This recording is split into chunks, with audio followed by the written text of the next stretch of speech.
Hi guys, it's Crystal. I hope you guys are all doing well today. I hope you guys are enjoying it outside. It's warm for once. I think maybe we can finally say we've hit spring. I'm gonna hope. And I hope that you guys are just doing as great as you can. If you guys celebrated Mother's Day last week, I hope you had a really, really good one. And I hope you showered your mothers with as much love as you possibly could, or guardians or aunts or whoever's filling that mom role for you. If you're new to this channel, like I said, my name is Crystal and I do Canadian true crime or true crime with a Canadian twist. From time to time, like last week, I do cover cases from other nationalities. So if this is something that's really exciting for you guys or something that you guys want to join into, hopefully you guys will hit that old like button. Hopefully you'll subscribe. Hit the notification bell. It might work, it might not, and share these videos if you want. And please leave me some responses, especially about today's video. I know I say that a lot, but this is a video that you guys might not be super knowledgeable about. I guess these two are not covered as well as what I would have thought. They've gotten more interest for this case as the years have gone by, but it's not as talked about as other serial killer cases. If you guys do remember, last week I did say that we were going to be doing crossover crimes. So we're going to start that this week, and I've got some online or in line for the next couple weeks. Hopefully that's something you guys will tune into. Crossover to me just means generally a person from one nationality either escaping to another nationality or committing crimes in another nationality. And there's some cases, guys, we're going to get into some. And if you guys have been subscribers of mine for a while, if you're returning subscribers, you guys already know how much I love you and how thankful I am that you guys invite my messy life into your houses a couple times, once a week, or however often you guys watch or binge watch. If you were watching the Homoka and Bernardo videos, I still can't believe that was like over 4 hours, guys. I still can't believe it if you watch them all together. So I'm going to address something just for a hot second. I know in my last few videos, you guys have probably heard a lot more noise than normal. I do have kids, and of course, because they are home now, because we're quarantining, you will hear them once in a while. I do normally tell them when I'm filming, but sometimes they forget. And I have changed the area where I'm filming in. We're filming in a different room now, just so that the poor kids can actually go outside or go into the kitchen if they want to without having to hear me. And of course, you guys know about Lola. She's currently under my bed. She does like to sleep there for some reason. So you might hear her bark. She might be around.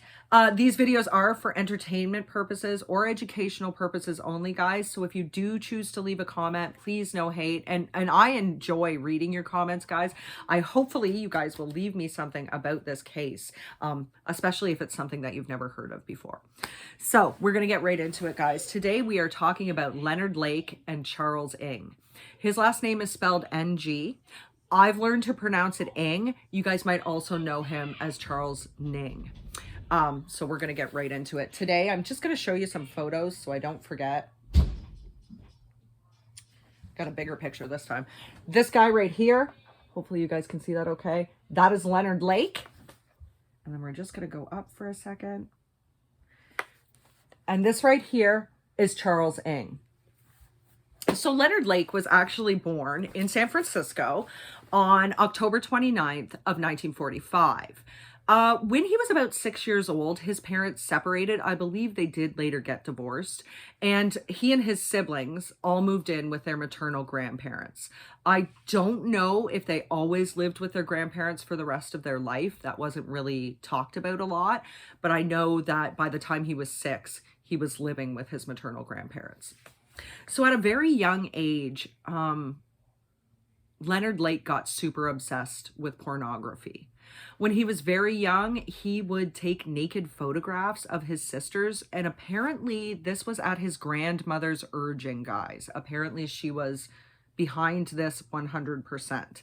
And as such, he developed this lifelong obsession with pornography. There's no other word around it, guys. It's an obsession. He would also later on use these photographs to extort sexual favors from his own sisters. So he was deeply into this stuff. Interestingly enough, when he was young, he also used to take mice, catch mice or the mice that would be in traps, and dissolve them in chemicals like Jeffrey Dahmer did when he was young. When he was 19, so this would be about the spring or summer of 1965, he joined the U.S. Marine Corps, and it actually seemed like a fairly good fit for him. He was, of course, part of the Vietnam War. He did at least one tour, possibly 2 tours of duty in Vietnam, and he was a radar operator when he was over in Vietnam. So sometime during his first tour, he was put in the hospital. And this was because he showed, quote, just give me 1 second so I can get it, guys. He showed signs of exhibiting incipient psychotic reactions, aka he was showing signs of psychopathy. I guess this didn't mean a whole lot to the Marines. He was not medically discharged at that point in time. They sent him right back into action. So regardless, he was sent right back into action. And he remained in the Army until, or in the Marines, I should say, until about 1971, when he actually was medically discharged. This time, he was given an exact diagnosis, and that was schizoid personality disorder. He had schizophrenia. So they medically discharged him in 1971. And at this point in time, he made his way to San Jose.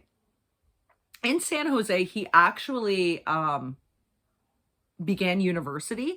He studied for a little bit at the University of San Jose. I don't know what he studied, guys. He only lasted for 1 semester. After that, he actually joined a hippie commune. Things like that were fairly common for Vietnam vets. A lot of them became really disillusioned by what had been going on in Vietnam. It was a war that they felt that they shouldn't be part of. And actually, a lot of nations, a lot of people felt this way as well. So he joined this hippie commune. Like I said, it was not uncommon for ex-Vietnam vets to want to get as far away from the cause as they possibly could. So he joined the commune for a short period of time. By 1975, he had met a woman, and the two of them did get married. But this was not a very lasting union. I couldn't even find her name. I'm sure if I looked really, really hard, guys, I could have. But not much is mentioned about her. It was a very short-lived union. And the reason why is because she could no longer agree with his sexual practices. At this point in time, Leonard Lake, to say he was just obsessed with pornography would be probably a misstep from me. It was even more than that, guys. And when I'm talking about pornography, I don't mean like the porno, the XXX porno you can buy at like stores and stuff. I mean, this is hardcore BDSM pornography. I'm going to air quote BDSM. So for those of you who don't know what BDSM is, it's bondage, discipline, sadomasochistic sex, where one person is normally dominant and their partner is submissive, and that's how they interact. I'm air quoting it because I don't really know how much consent was involved. And in actual BDSM practices, there has to be consent and safe words.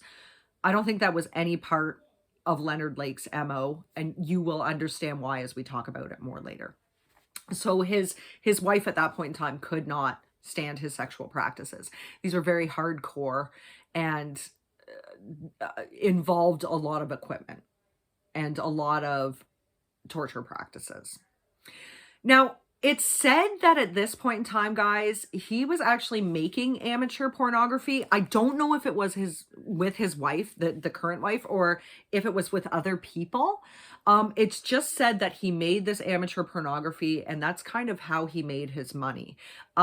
After he was medically just discharged from the Army, I'm sure he still got some form of pay from them, but he never held an actual job after that. He just never did. So at this point in time, he began to develop other ideas and other obsessions on top of the pornography. He became obsessed with the idea that there was going to be a global nuclear war. This was going to be nuclear holocaust. I hope I'm saying it right. Some people say nuclear. I say nuclear. So nuclear holocaust. He was really obsessed with this idea, guys, and to such an extent that he felt that he needed a bunker in order to be prepared for this. And at this point in time, he became an extreme survivalist, a very extreme survivalist. So he wanted a place that was kind of isolated, a place where he could build things underground, a place where he wouldn't be monitored, because he also possessed far right-wing government ideals at this point in time too. He didn't want anybody watching him, particularly anyone from the government or anyone from police agencies. He just didn't want that. He wanted to live off the grid in survivalist mode. And he subscribed to survivalist magazines. He was gathering supplies. And at this point in time, he started gathering a lot more guns. His wife actually said that he became obsessed even more so with guns than he had before. So he and his first wife divorced sometime in 75 or 76. Like I said, it was a very short union. In 1977, he met a woman named Clara Lynn. Oh God, guys. Balazz. Balazs. So Balazs. I'm going to call her Balazs. Other people might say it another way. Balazs. He immediately nicknamed her Cricket. That's what we're going to use for our purposes. Trust me, guys, she is in the story. She was 25 and he was almost 32 when they met, and she had been working as a teacher's aide. She seemed to be on board with his practices to some degree, because Cricket would actually also star in the pornography that he made. She said she didn't like it, but she was in the videos. And they also became swingers at this point in time. So you guys know what swingers are. They like to switch partners in large groups. And apparently part of the pornography they made at this point in time was actually a tribute or a reference or play acting, role playing on the things he would do to his victims later on. Some of the tapes they made, how do I say it right, were them actually role playing what he and Ing did to his victims later on. And then they would give the tapes to other members in the swinger group, I guess.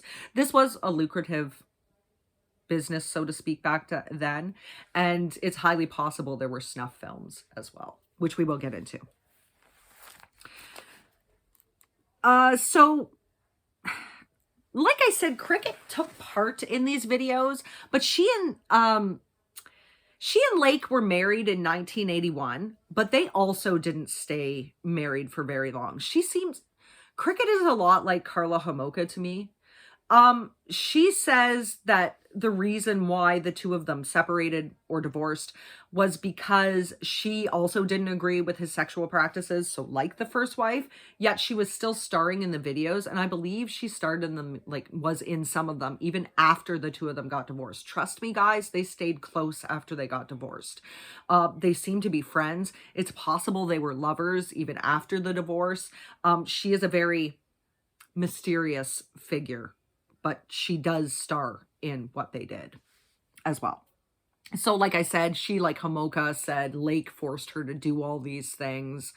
However, in the videos, and trust me, there are videos, just like Bernardo, Lake and Ing videotaped everything, even more so than Bernardo, I guess I should say, guys. They videotaped everything. So we have absolute definitive proof of what they did through these videotapes. And we're not talking 6 videotapes like Paul Bernardo. We're talking multitudes of videotapes. I don't even know how many were found. I would say probably close to 100, if not more. These guys taped everything. So Cricket said this was the reason why the two of them separated was the sexual practices and the fact that he was becoming more and more deviant. So like I said, the two of them were married in 81. I'm going to say by 83, they were divorced. As far as I know, they were divorced. Some people call her his estranged wife, but most people agree that she was his ex-wife at this point in time. And it's around 1981 that he met his partner in crime, the person who shared his exact ideals, Charles Ng.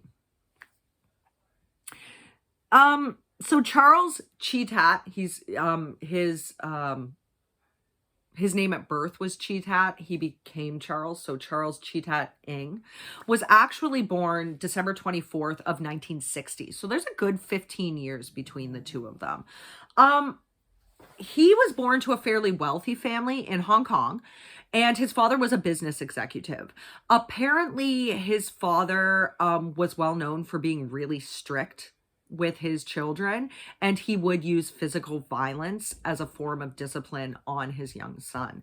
Now, when I say that Leonard Lake developed his fixation, his obsession on pornography at a young age, Charles Ng also developed a fixation and obsession at a young age too. This was not with pornography. This was with things like setting fires, martial arts, and apparently he developed kleptomania at a very young age, guys. Stealing was his MO. It was his forte. It is what he loved to do, and it did get him into a lot of trouble. When he was about 15 years old,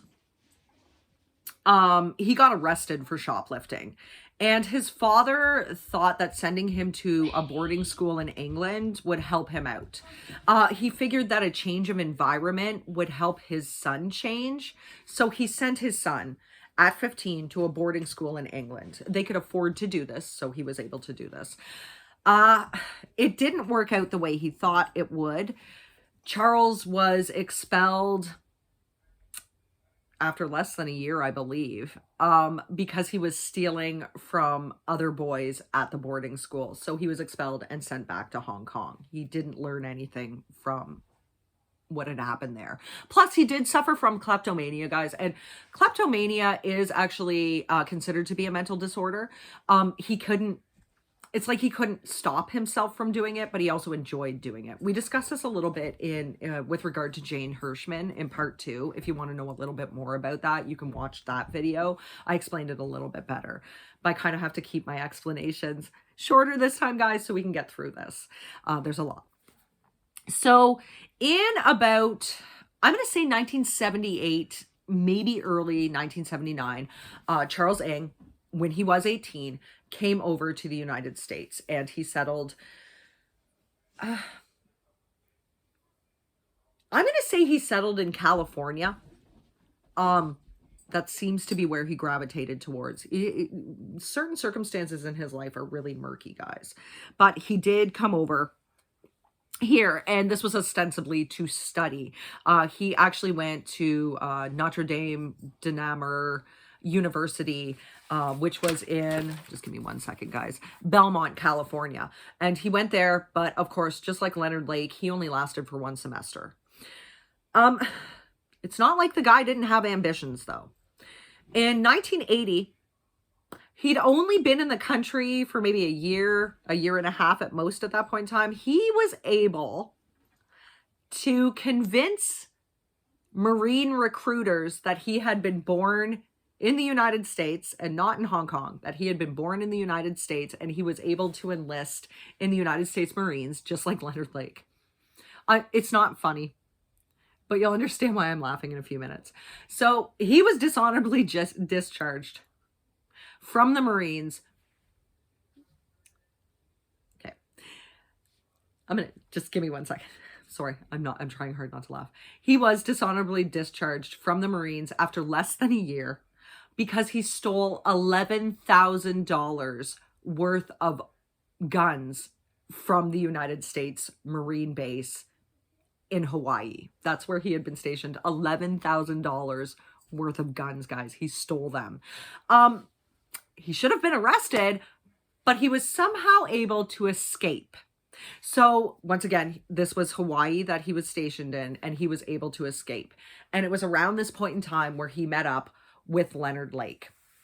And of course, the two of them coalesced very, very easily. Now, there are different reports on how they met up with each other, how they became involved with each other. It was about 1981 from the sounds of it, possibly early 1982, but it seems like it was about 1981 where the two of them came together.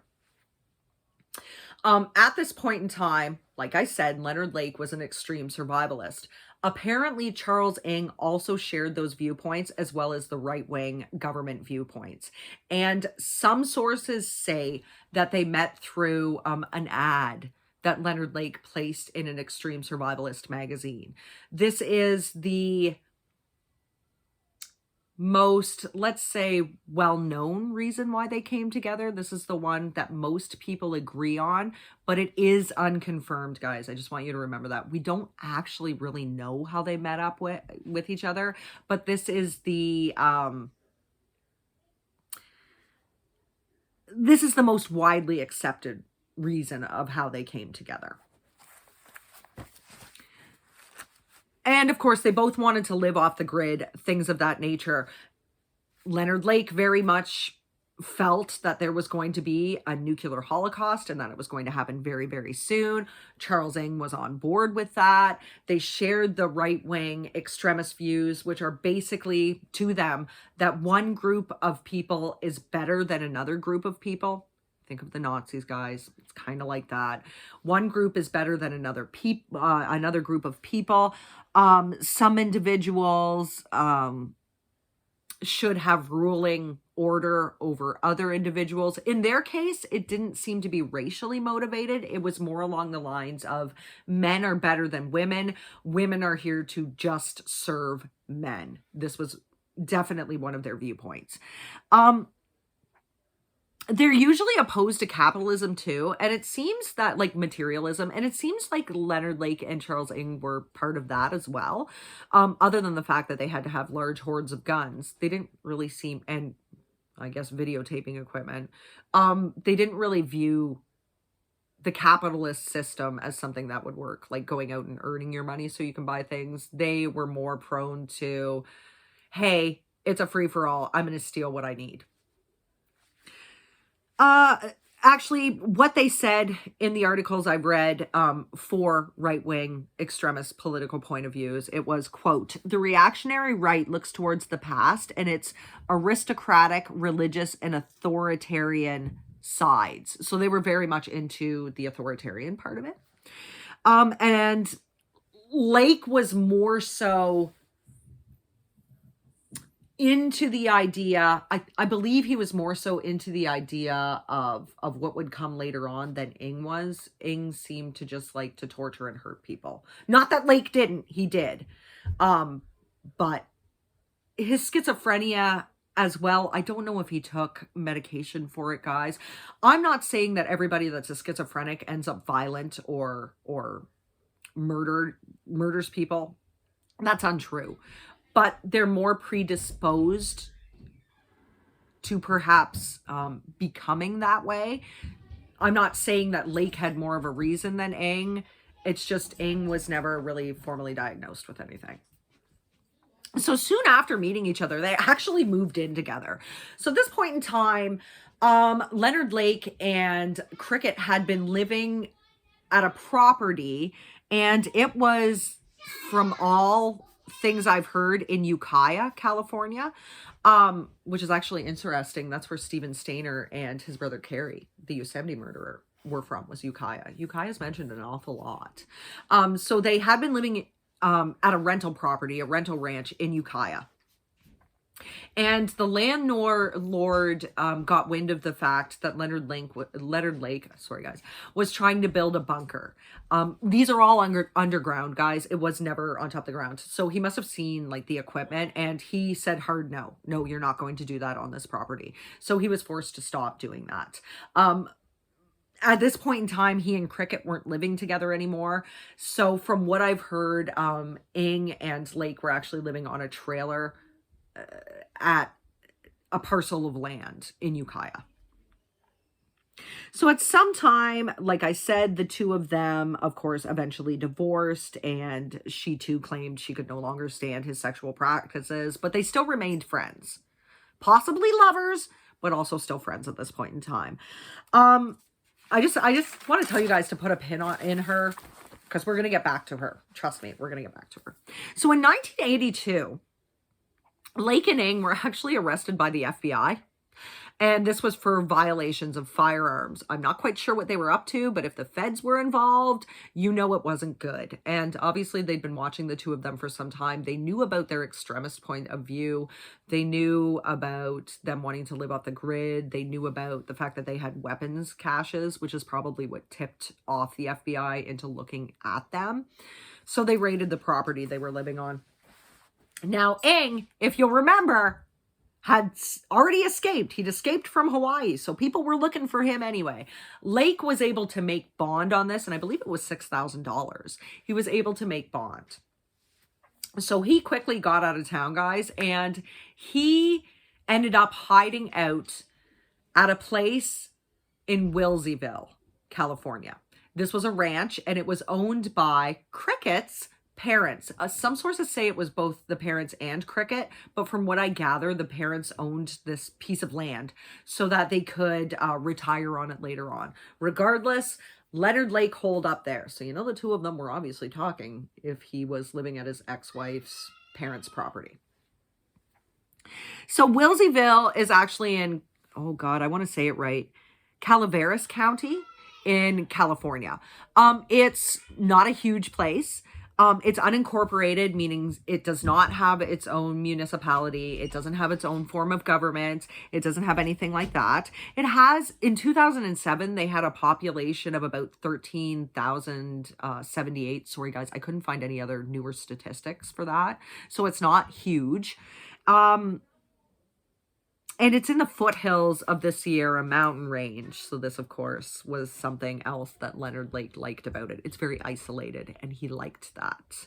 And it's about 60 miles or 96.56 kilometers away from Sacramento. And he liked it here, guys. It was really great for him here. So Charles Ing, on the other hand, of course, the United States Army was looking for him. The Marines were looking for him. He had escaped earlier. So he was actually sentenced to 3 years in Leavenworth because of this. So Leavenworth is in Kansas, and he was sent there. The 3 years, as far as I know, he didn't serve 3 years before you guys. He only served 18 months of his sentence, because if he had served the 3 years, he wouldn't be involved with what we're going to talk about. But he was sentenced to 3 years, and he was sentenced to Leavenworth. He, like I said, he only served about 18 months there. He was probably paroled at some point in early 1984. And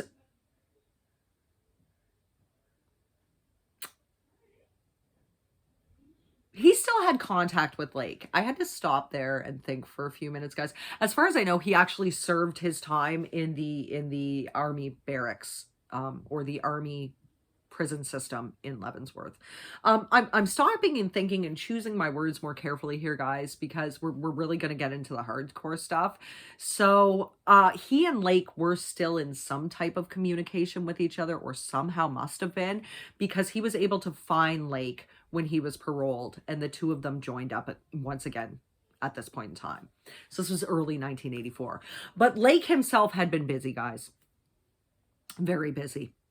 Because he had started to kill people at this point in time. Now, Lake was now sharing his new ideas with his friend, and his ideas had radically changed. Even more so. He still wanted lots of guns, guys. He was still obsessed with that. Still obsessed with his hardcore pornography and making his amateur pornography. Still obsessed with the idea of a nuclear fallout, but he became obsessed with another idea, and that was to have sex slaves. The bunker he was building, that we ostensibly, because he built one in Wilseyville, underground, that we ostensibly would say was for the nuclear holocaust actually had another meaning to him. This was a bunker that he was building to hold his sex slaves. So at some point in time, he had read the book, The Collector by John Fowles. In this book, a man kidnaps a woman named Miranda. So we're going to be referring to the word Miranda a lot, and holds her hostage in his basement. I think he uses her as a sex slave too.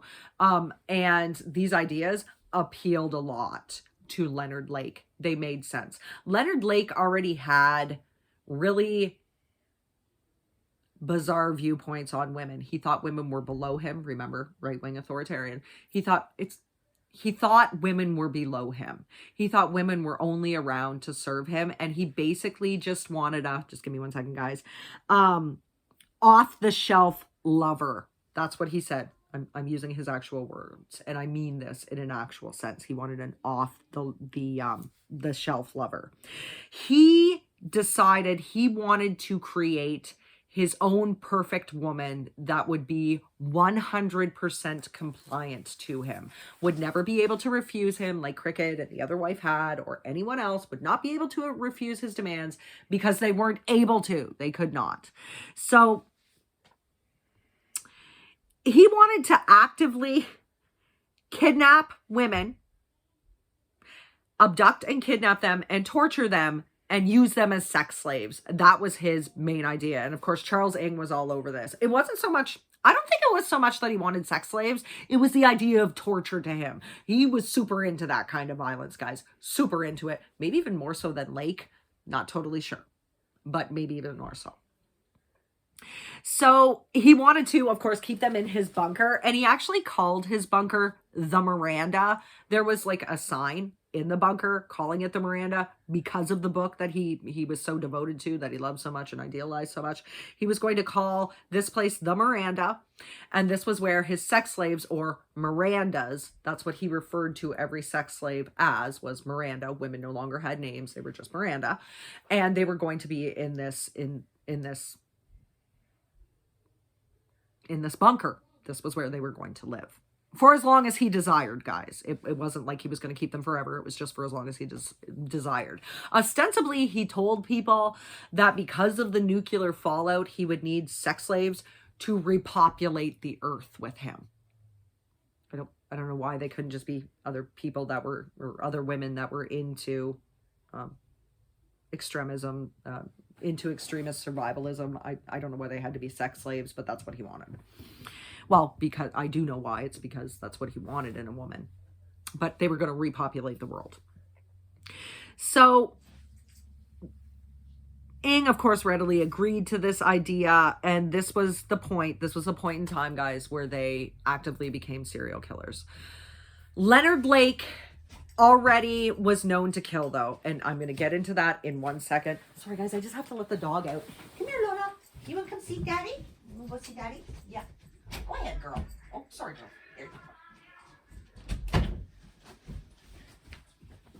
Okay, sorry, guys. I don't like leaving like that, but poor Lola, she had to go out. So, when I say serial killers, though, guys, they became serial killers of the worst kind. So we're going to get into the people that Leonard Lake killed.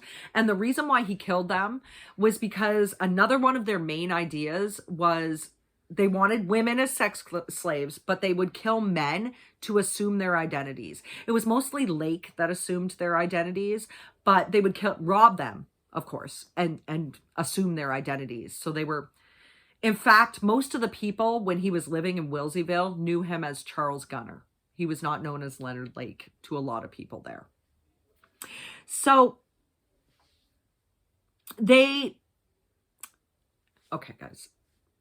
This is where we're going to get into some graphic warnings, some super graphic warnings, because of course you're going to hear about rape. You're going to hear about torture. You're going to hear about horrific things being done to women. You're going to hear about things being done to men. You're also going to hear about horrific things happening to children. So I'm giving you a trigger warning now, guys. If this stuff is graphic, because it's going to be graphic, maybe you want to bow out right at this point in time.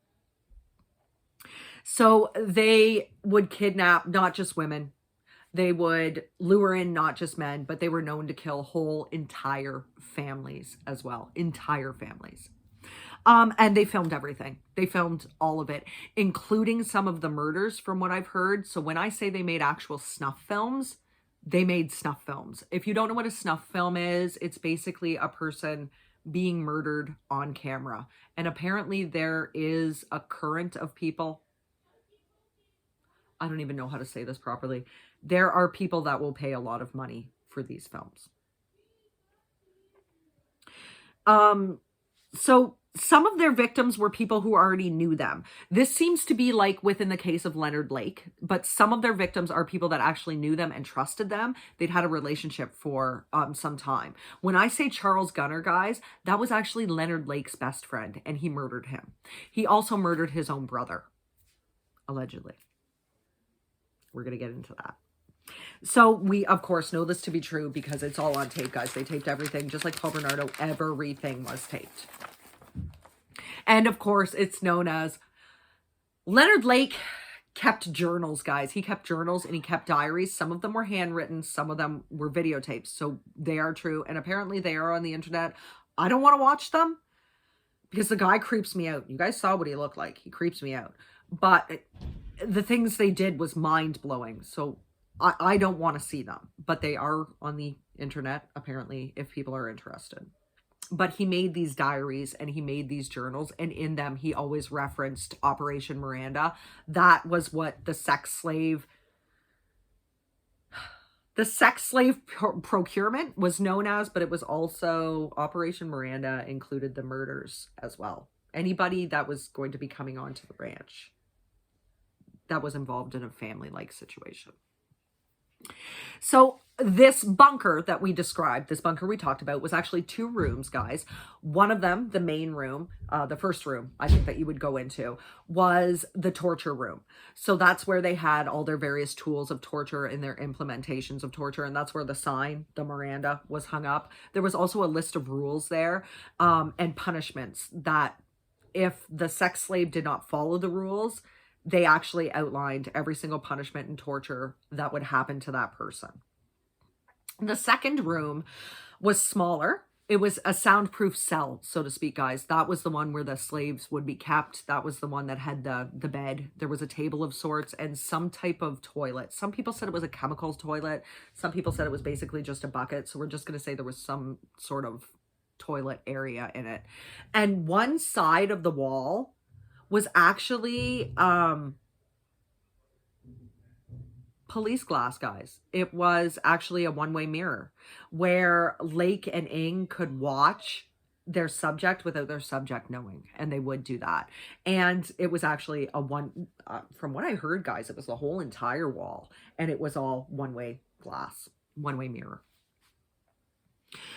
Lake actually said, this is on tape, quote, "I want to be able to use a woman whenever and however I want. And when I'm tired or bored or not interested, I simply want to put her away, lock her up, get her out of my sight, out of my life," end quote. It was Lake in particular who seemed to want these slaves. Ng, of course, liked the benefits that came from it, but he seems to be even more violent, guys. If it's possible, he seems to be even more violent than Leonard Lake. And Leonard Lake does have schizophrenia, so that could have fed in to some of what he was doing. Perhaps, I don't know if it was paranoid schizophrenia he was actually diagnosed with, but he may have been becoming more and more paranoid at this point in time. Charles Ng just seems to really get off on death. He really likes it. And torture and all those things. Of course, he liked the benefits of the sex acts as well. So Lake, like I said, wrote about this extensively. So we know basically their whole entire plan. It was all outlined in these journals and in these diaries and in these videos. Now, as I said, okay, they wanted women, but they had no qualms about kidnapping entire families or men. So basically they could get their way at any point in time. It fulfilled every single need for them if they captured a whole entire family. So what they would do was they would abduct these family or somehow lure the family members in, And then they would quickly, as far as I'm going to say quickly, dispatch with the husband or the partner and the children. But they would make it seem like they hadn't. So then they would hold the women in the bunker and often taunt them with information about their partners or information about their children, like kind of like what Bernardo did to his victims. Oh, if you want to see your families again, you have to do this. It was like they said that to these women. If you want to see your families again, you'll do this. And if the women didn't comply sexually, they would be told that, you know, their children would be tortured. So they were doing this as a way to force the women to comply even more sexually for them. Like I said, he wanted 100% compliance. So he would film the women being tortured and raped in various ways. And some of them were tortured to the extent, like raped to the extent that there was no way they could survive from it. Sometimes the women were told,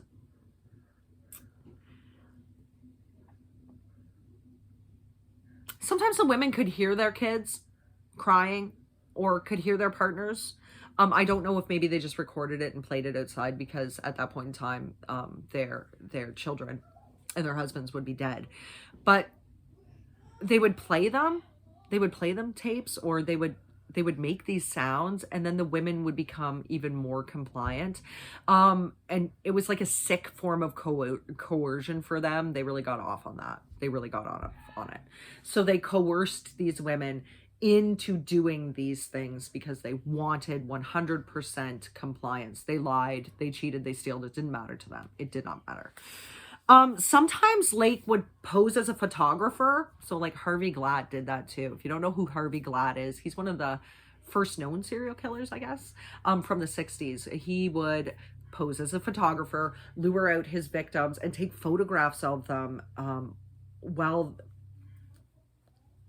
they were dying. But not just that, like the horrified looks on their faces, like, and stuff like that. So Harvey Glatt did these things. Leonard Lake did it too.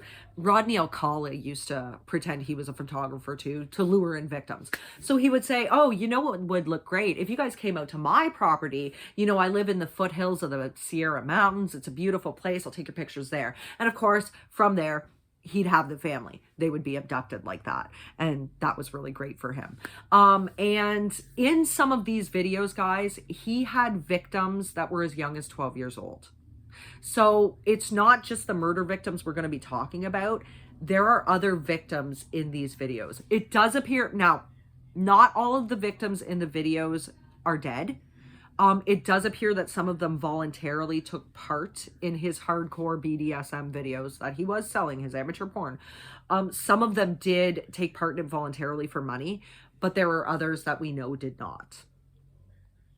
And of course, he and Eng still shoplifted and stole whatever they felt like so they could add to their supplies. That was their deal. They didn't believe in having to pay money for anything. Everything should be up for grabs. Everything should be theirs. They had the most power on earth, etc., etc. Nuclear holocaust is going to happen. It doesn't matter. It's going to be a different way of the world. Capitalism will no longer exist.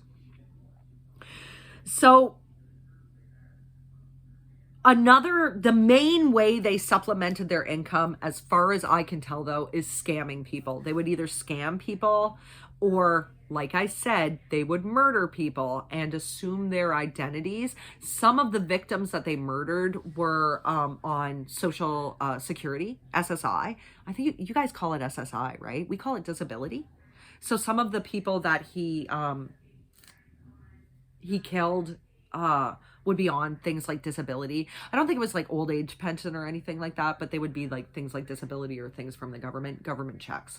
And that's why they would kill them. That would be a very lucrative source of money for them. Plus they were ripping off the government at the same time. So it's a win-win for them.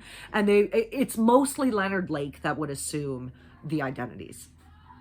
So court documents actually show, I'm sorry guys, trigger warning. Okay. Court documents actually show Lake once took an infant. He put the infant's head between his legs, and then he twisted the infant's head until its neck broke.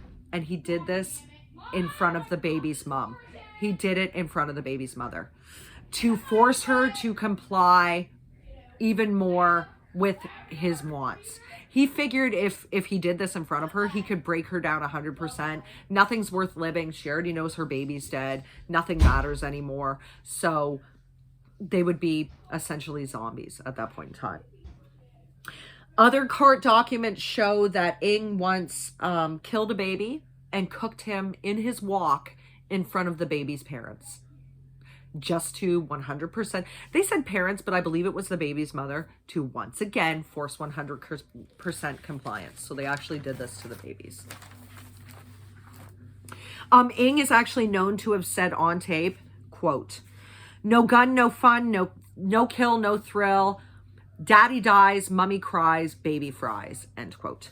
So the duo, like I said, would also, though, lure men into the ranch or onto the ranch with offers of jobs. So we've heard about this before, like the Copelands. Faye and Ray Copeland would actually like lure men onto their properties ostensibly because they were going to work. Belle Gunness did it too.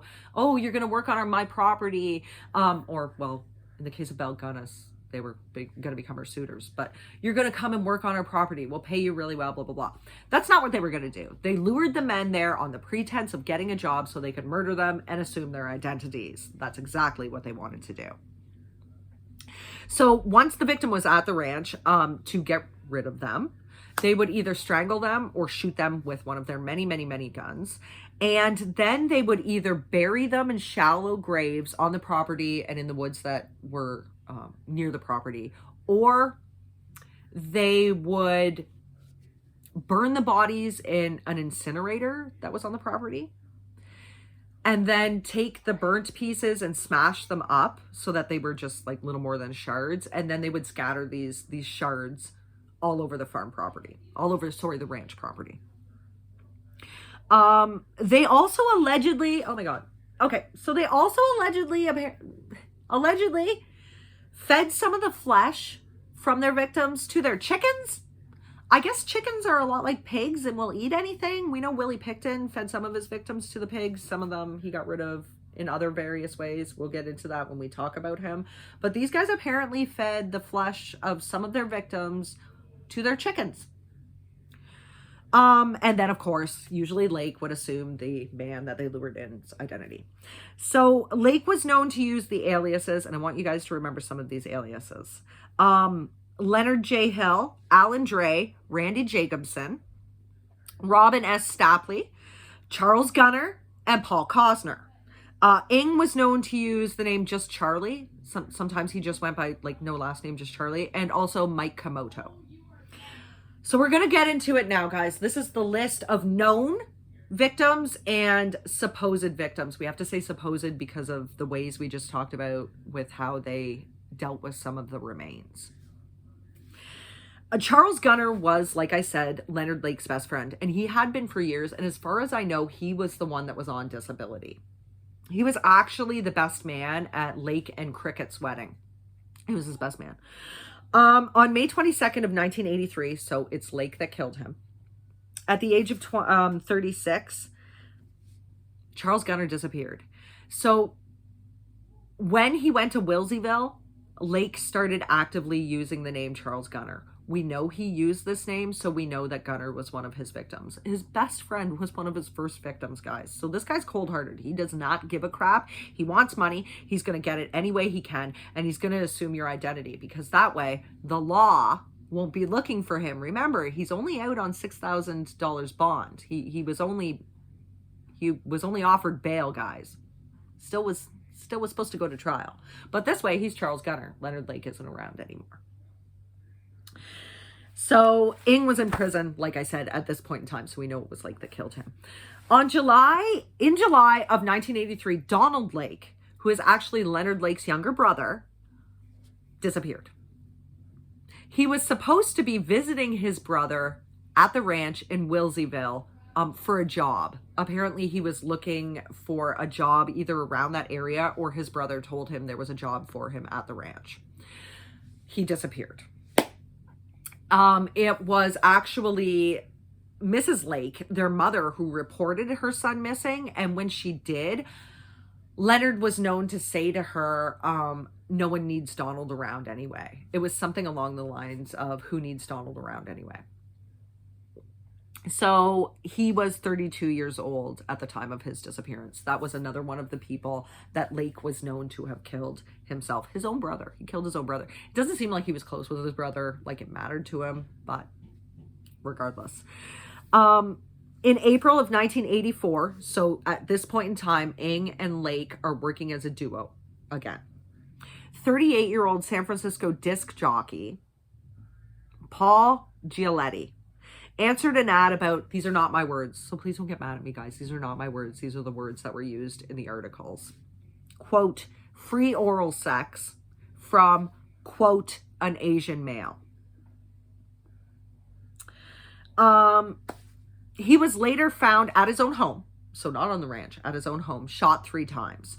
It was actually his roommate that said that the Asian man was Charles Ng. He was able to identify Charles Ng as the Asian man who had come to the house for the free oral sex. On July 25th of 1984, Harvey Dubs, who was 29, his 33-year-old wife, Deborah Dubs, and their year-old son, Sean Dubs, went missing. Video equipment found in the torture room of the bunker was actually traced to Harvey Dubs. It was actually his. And Deborah Dubs is one of the Mirandas that can be seen being tortured and abused on the videotapes. In fact, guys, they abused her sexually to such an extent in one of the tapes that she could never have survived it. And it was all on tape.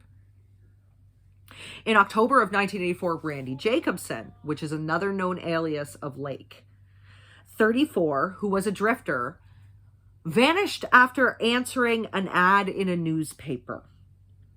This was, as far as I know, this was an ad about a van, but I don't know if it was Randy that was selling the van or if it was Lake that was selling the van and they met up that way. And in any case, he disappeared and Lake assumed his identity. Paul Costner, another one of the aliases known to have been used by Lake, disappeared November 2nd of 1984 at the age of 39. He owned a 1980 Honda Prelude. Remember that. That's going to come back into play. And he wanted to sell it. He and an obese man, that's how they described him, matching the description of Lake, went on a test drive of this car, and Paul Costner never came back. The salesman he was a salesman and he was from San Francisco and he never returned from this trip. Lake was, once again, known to use his identity, guys, so obviously. On January 20th of 1985, 23-year-old Clifford Parento vanished after winning $400 from like a Super Bowl pool, you know, where like a lot of people will bet on who's going to win the game. He did, and he won. A bartender saw Clifford Parento in the company of Charles Ng. It seems like he knew the two, at least from the area, but he may have known them to like frequent the bar. He saw both Ng and Parento leave together to celebrate his victory. So you all know how Ng celebrated that victory. On February 25th of 1985, Jeff Gerald, 24, who was a drummer with a local band, vanished after helping Charles Ng move some furniture. He was never seen again. On April 12th of 1985, Michael Carroll, who was 23 and had been Ng's cellmate in Leavenworth, Kansas. Okay, the two of them had been cellmates. The two of them hooked up after, as far as I know, I believe it was after Mike Carroll got out of prison. I don't completely know, but the two of them hooked up again later on, and he was known to do some criminal exploits with Charles Ng, because remember, Charles Ng is still stealing at this point in time, and so is Leonard Lake. Was known to be, he was also known to be apparently sexually turned on by death, so he may have even helped out at the ranch. But anyway, Mike Carroll, he disappeared. From what I gather, At this point in time, so April 12th, on and about that date, an 18-year-old student named Kathleen Allen, and I believe she was also from San Jose, was kidnapped at this point in time too. And she knew Mike Carroll. Mike Carroll actually introduced Kathleen to both Lake and Ng. She worked part-time at a grocery store as well. And apparently she got a phone call on April 12th of 1985 saying that her boyfriend, who I believe was Mike Carroll, I believe the two of them were dating. Just give me 1 second, guys. Sorry. She left work after being told that her boyfriend had been shot and was dying. So she left work. She booked it out of there. And what is known is that her paychecks, her last paycheck was sent to the ranch. She also appears on the videos, guys. She's also one of the Mirandas, one of the victims. And she was forced, of course, to take part in sex acts on tape by being threatened with the fact that she would be buried, quote, like Mike, end quote, if she didn't do what they wanted. And of course, her body was one of the bodies found on the property. On April 19th of 1985, Lonnie Bond, who was 27, his common law partner, Brenda O'Connor. Now, some people do call her Brenda Bond, but her real name is Brenda O'Connor, age 19, and their 2-year-old son, Lonnie Bond Jr., disappeared, as well as their very good friend, Robin S. Stapley, 26. Yes, that's right. You guys heard that name. That's a name that Lake uses as an alias. So what had happened was that the Bond family and Mr. Stapley were actually Lake's closest neighbors, and they were terrified of him, particularly Brenda O'Connor. She didn't trust him and she didn't like him. She said that she saw him bury a body out in the woods. The couple was so terrified, the family was so terrified that they actually, sorry guys, I'm so sorry, that they actually didn't call the police. Instead, they called Robin Stapley to come and stay with them for extra protection, guys. This is why Robin Stapley was with them. He was their friend and he came over for extra protection. Regardless, it didn't matter. The family ended up at the farm. Brenda was, of course, one of the victims, shown to be tortured over and over again, sexually and raped and everything else on tape by both Ng and Lake. She knew him, though, as Charles Gunner. And the family knew him as Charles Gunner. They didn't know he was Leonard Lake.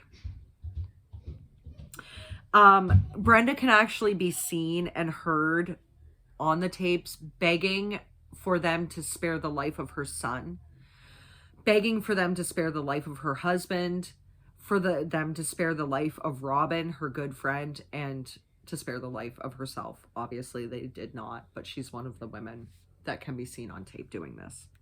At some point in time, Cheryl O'Caro, who was 26, and Maurice Walk, who was 38, also disappeared. O'Caro was a known partier, and she was actually warned to stay away from Lake, stay away from Ng, and stay away from the property. She apparently did not comply. And Walk was an excellent guitar player who also liked to party.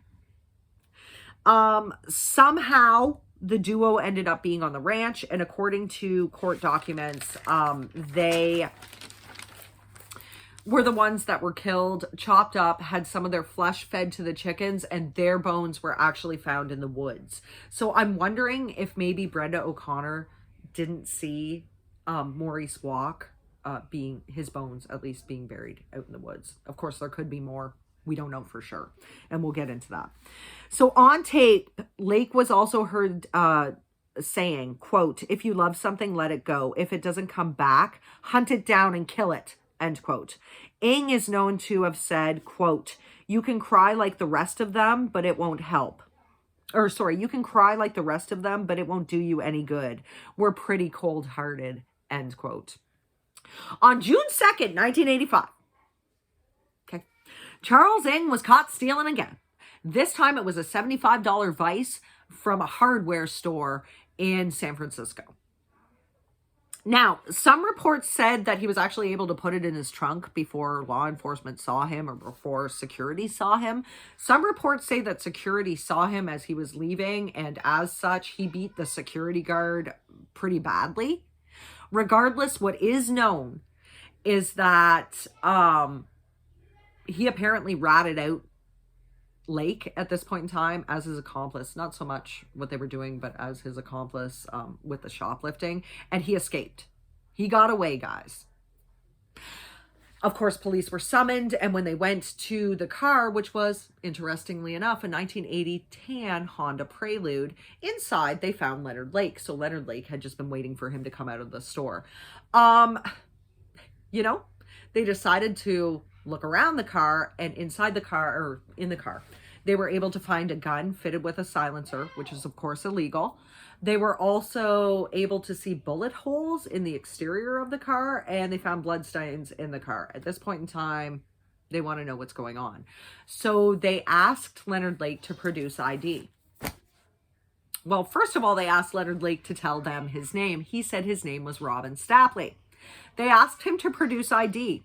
His ID did say that he was Robin Stapley, but of course it was a doctored ID, and the age on the ID, the age on the license, said that it was 26. Okay, you guys saw the pictures of Leonard Lake I just showed you. There's no way he can pass for a 26-year-old. At this point in time, he was 39 and a half years old. To me, he looks way older. So police, of course, became suspicious. There was no way. They took him in. They arrested him immediately and took him in. While at the station, Lake asked for a piece of paper. They gave it to him, and he also asked for a glass of water. So they gave him a glass of water, and then they left the interrogation room. This was ostensibly just to observe him, to see what he would do. Leonard Lake got a couple tablets that he had secreted within the lapel of his jacket, scribbled some stuff down on this piece of paper, took the tablets with the glass of water, then immediately fell to the floor, convulsing and frothing at the mouth. Law enforcement came running in. He was transported to a hospital. He was in a deep coma, and he died 4 days later on June 6th, 1985, without ever regaining consciousness. The piece of paper, you might ask, what was on it? Well, it was a confession. He confessed everything. He confessed what his name was, what his real name was, what Ing's real name was, and he confessed to all of the crimes that the two of them had done. What was the pill, you might ask? Well, it was cyanide. Leonard Lake learned about cyanide pills from the extremist survival magazines, but also from his time in the army. He knew about suicide pills. He knew about cyanide pills. And he had vowed to himself, although he always kept these pills on him, they were always secreted on him. And he had told people that he was never going to let the police take him alive, and he was never going to go to jail.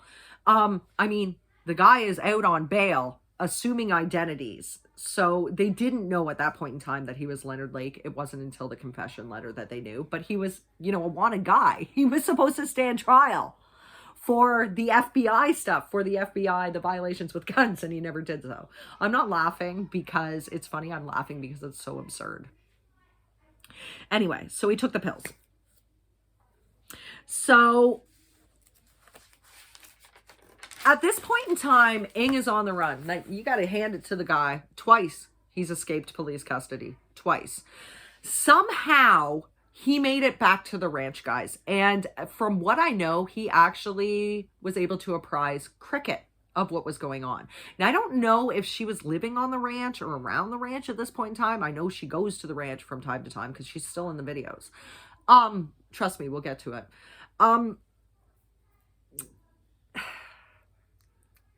Regardless, some reports say that Cricket helped him escape. Now, how did she help him escape, you guys might wonder? Because the police actually didn't search the ranch for at least a full 24 hours after Ing had escaped and after they had Lake's confession. They didn't immediately search the ranch. I don't know why, guys, because this let him escape. Not only that, but it let Cricket get rid of some of the evidence, which she did. Like I said, there was a mountain of videotapes, guys. I'm going to say there was at least 100, but she also got rid of some of the videotapes. And these are the videotapes police believe were the snuff tapes, but they could have also been videotapes that she was on. Trust me, she's on the other videotapes, but they could have showed her kind of like Karla Homolka in a more voluntary role, let's just say.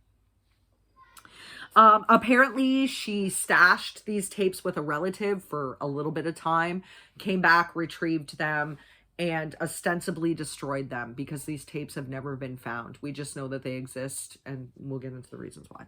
So when police did actually search the ranch, they found a total of 12 bodies. They found the bodies of 7 men, 3 women, and 2 infants on the property. These were... they said on the property, I don't know about the bones in the woods, if they were including that. I don't think they actually did. I think these were just bodies that were recognizable as human. And of course, these were the ones that were buried in the shallowed grave.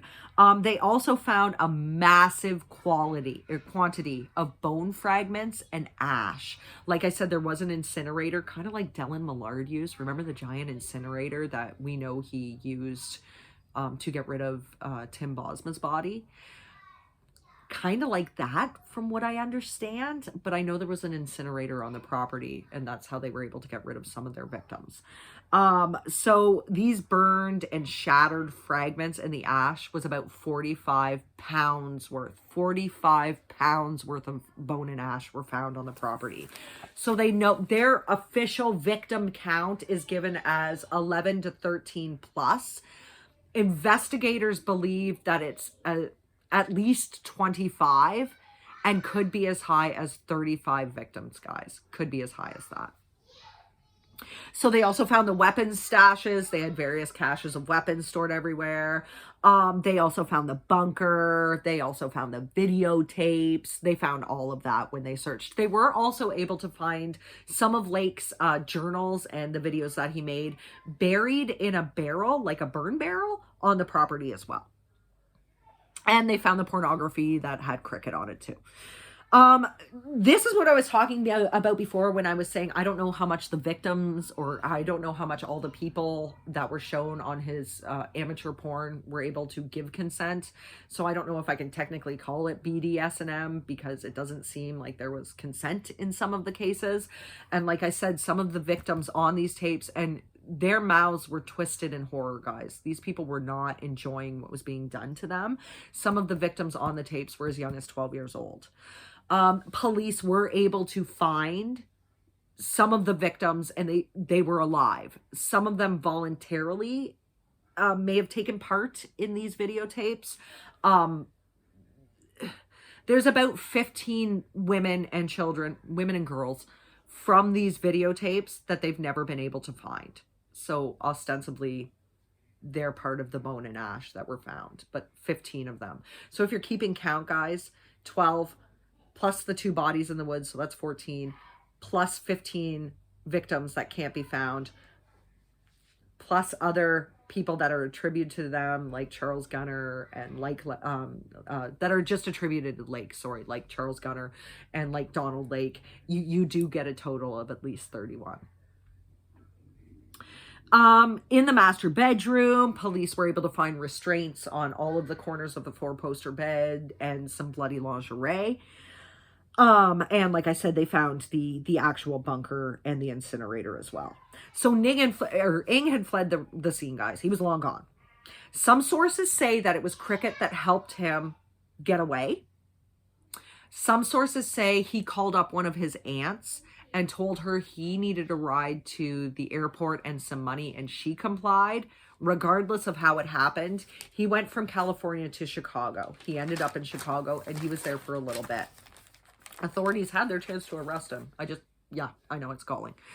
So regardless, he ended up in Chicago. Reports once again differ here. From Chicago, some people said he went to Chicago. Some sources say he went to Chicago because he had a friend in Chicago. These sources say he spent a couple days with this friend in Chicago and asked this friend to drive him to a certain spot. We're going to get into that. Other sources say that he was hitchhiking from Chicago. Somehow he ended up in Chicago. He was hitchhiking from Chicago. A man picked him up and he convinced him to take him to a very specific motel in a very specific place. Where is this place, you might ask? It's my own home municipality, guys. He asked them to take him to a certain motel in Chatham, Ontario. So we've discussed Chatham, Ontario before. It's my home place, guys. I live in the municipality of Chatham, Kent. So yeah, I know. But he specifically asked to come here. And we discussed this before with Donnie Club. If you guys want to know more about Chatham, just watch that video.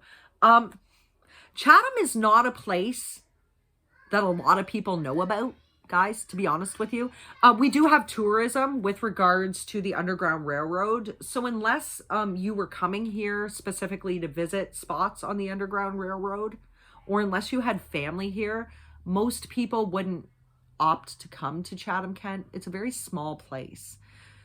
From Chicago to Chatham, Kent, it seems really weird to me that he would ask to come here unless he just like did a little thing on a map and was like, bam, I'm going to go there. It appears that okay, I don't want to say it appears. It's very likely he had family in the area and he wanted to get money from them. At this point in time, of course, his family would not know what he had done. It wasn't out yet. But at this very point in time, police from the States, investigators from the States did know that he was in Canada, and they did alert the RCMP. So the RCMP was sending out flyers and things of that nature, and they had come to Chatham. There were flyers here, but not at this point in time. There were. Police knew. Okay, the RCMP knew, but I don't think the flyers were here at this point in time. Regardless, Charles Ng spent at least 12 hours in this area in Chatham. Eyewitnesses saw him at a bus station, our Greyhound bus station, shaving off his eyebrows and his what are those, sideburns, in an effort to, I guess, disguise himself more. This was one of the attributes later on when they were able to pick him up. He was missing his eyebrows and his sideburns. This was ostensibly his way of blending in more. So he was seen at our bus station at least 12 hours after he got to Chatham. And he was boarding a bus to head to Toronto. After he got to Toronto, a lot of authorities thought he was going there anyway. Like I said in previous videos, Toronto is the most multicultural place on earth, guys. So ostensibly he was going there to blend in with the community, the Asian community. He didn't seem to stay in Toronto. Maybe he knew that police would be coming there. There are people that report that they saw him getting on a bus in Sudbury, Ontario. We're not quite sure what happened until a little bit later. He was on the run for 34 days. And like I said, at this point in time, the man who had driven him from Chicago to Chatham had alerted police. So if it was one of his friends, maybe he became super frightened after seeing the news reports coming out of California and the fact that he was wanted, Charles Ng. Or so he reported him that way. Or if we're to believe the hitchhiker story, the man reported that he gave someone matching the description of Charles Ng a ride to Chatham. He also apparently said he would never pick up a hitchhiker again. So there is that. And also the people from Chatham reported to the RCMP what was happening. So police investigators in the States and the RCMP were in contact. Regardless, 34 days later, Charles Ng was arrested in Calgary, Alberta. Yes, he was arrested in Calgary. He made his way there for shoplifting again, this time from a Hudson's Bay Company store. You guys know the Bay. He was arrested from there. And they know for sure there was a huge scuffle at this point in time because he had a concealed firearm and he was able to shoot one of the security guards in the hand. So he was arrested at this point in time for, of course, shoplifting. I think they got him. Just give me 1 second, guys. I just want to make sure. Shoplifting, felonious assault, and possession of a concealed firearm. So he was sentenced to 4.5 years here in Canada for that. The United States, of course, was asking us to extradite him, Charles Ng, to the States. And we do have an extradition treaty with the United States, but California is a death row state. So there is a clause, there's a provision within our treaty that says we do not have to comply with an extradition if it's to a death row state, if it's to a death penalty state. We don't have to extradite a prisoner to a death row state. Death penalty state. Sorry, guys. We do not have to do that. This is because in 1969, I believe it was 69, guys, we abolished the death penalty. And we believe it's cruel and unusual punishment to sentence a prisoner to death. So it took 6 long years, guys, 6 long years of legal wrangling for Canada to finally extradite Charles Ng to California. And we did so in, I believe it was October of 1981. Part of the reason we actually agreed to extradite him was due to the testimony of a man who had survived an encounter with him. It horrified us so much that we said, yep, he's going. Also, I mean, he'd served his 4.5-year sentence. We didn't necessarily want him here. He was a dangerous man. He was known to be dangerous. So we agreed. Was a lot of legal wrangling because of the death penalty, but we did agree and we sent him in 1991 back to the States. Now, what was he doing with all of his time here when he was in Canadian prison, you might ask? He was studying American law, so he did sense that he was going to be extradited, and he was drawing horrific cartoons depicting all of the torture he and Leonard Lake had forced upon their victims, guys. He was making, and I've seen some of these drawings, he was drawing baby body parts in frying pans being fried. He was drawing pictures of them raping and torturing women. He was doing this as another way to further taunt his victims because, hey, I'm in Canada now. You can't touch me yet. Look at me here. You can't do anything to me. He was taunting people this way. This is like Clifford Olson. Clifford Olson used to do this. He would write letters to his victims' families from prison just to taunt them. So this guy, okay. So he did admit to being involved in the crimes, but he did what Karla Homolka and so many other people have done, and he threw Leonard Lake, who was at this point in time dead, under the bus and said the only thing that he helped out with was the disposal of the bodies. He never raped or tortured, even though they had him on videotape and they could refute that. He said the only thing he ever did was to help get rid of the bodies. It did take another 7 years, guys. Another further 7 years and another 10 million taxpayer dollars to finally put Charles Ng on trial.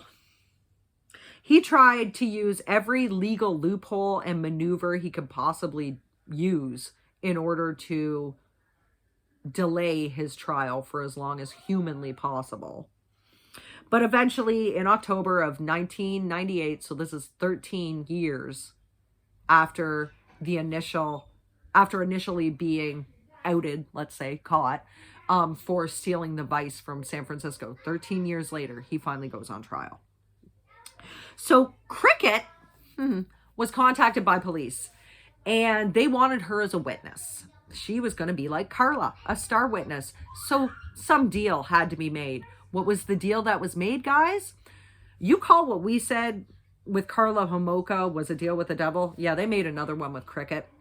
And they gave her complete and utter immunity. Even though they had the videotapes at that point in time, and in the videotapes, you could hear and see her laughing along with Lake and Ng and discussing people who they should get rid of next. She's on the tapes, guys. She was not innocent at all. She is on those tapes.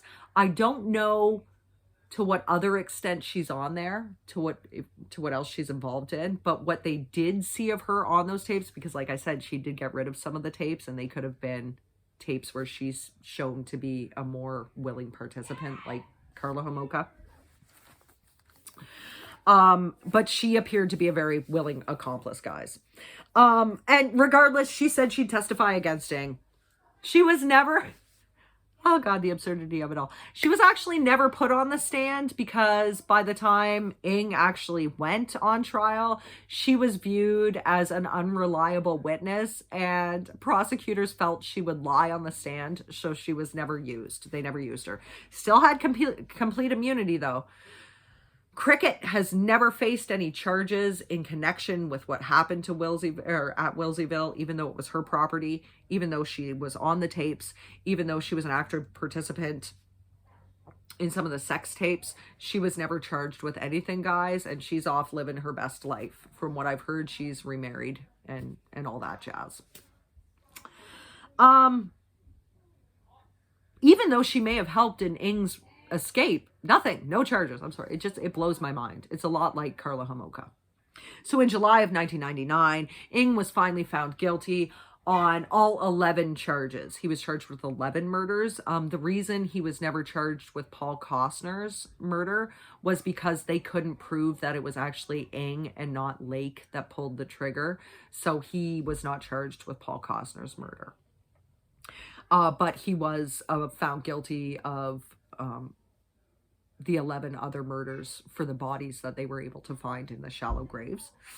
And he was, of course, sentenced to death for this. And currently, right now, yeah, he's still alive, guys. And he is sitting on death row in San Quentin prison in California.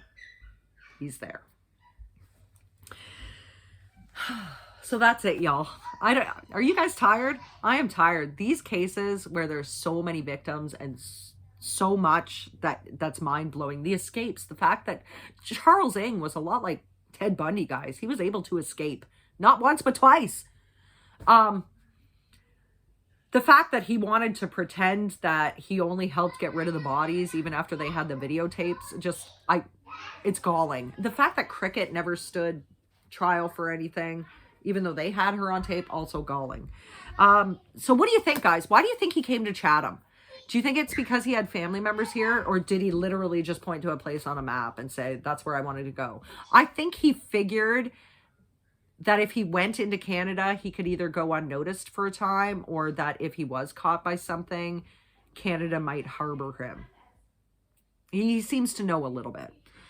Why do you think he went to Calgary? Why, of all places, did he end up in Calgary? That's also interesting. Why do you think he drew the cartoons? Why? Knowing full well that Canada would send that to the States, why do you think he drew the cartoons? I think it was just his sick and twisted way of further taunting his victims. Leonard Lake did have certifiable mental disorders.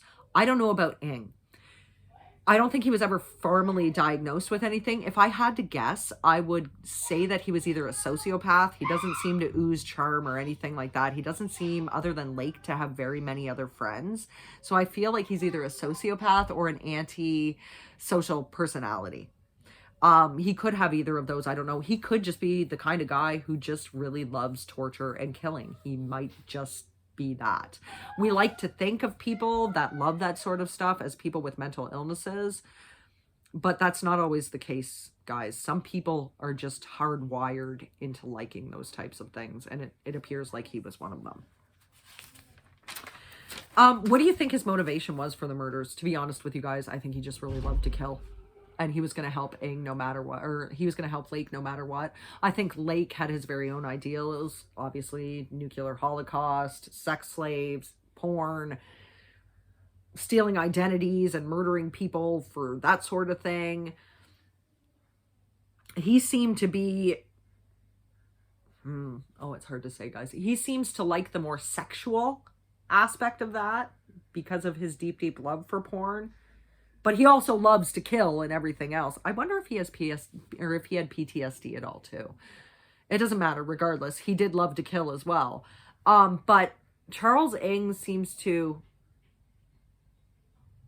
seems to be more into the killing part. The sex was more like a benefit for him. The rapes were more like a benefit for him. What do you guys make of Cricket? Is she the American version of Karla Homolka? Was she more involved than we know? I mean, the tapes, some of them she got rid of. Was she more involved than we know? Or was she a victim as well? What do you guys make of that? What do you think? Let me know in the comments down below. I hope you guys enjoyed this video. Ugh, if we could say that. Please excuse all the noises. I know you heard my kids. Please excuse them. Hopefully we can get over that and that you guys can still hear me. And hopefully you guys will remember to like this video. Hopefully you guys will remember to subscribe if you already haven't. Hopefully, you know, share this video if you want. Hit the notification bell. Might ring, it might not. And I hope to see you guys back here next week so we can get into another crossover crime. Until then, I'll see you guys later. Bye.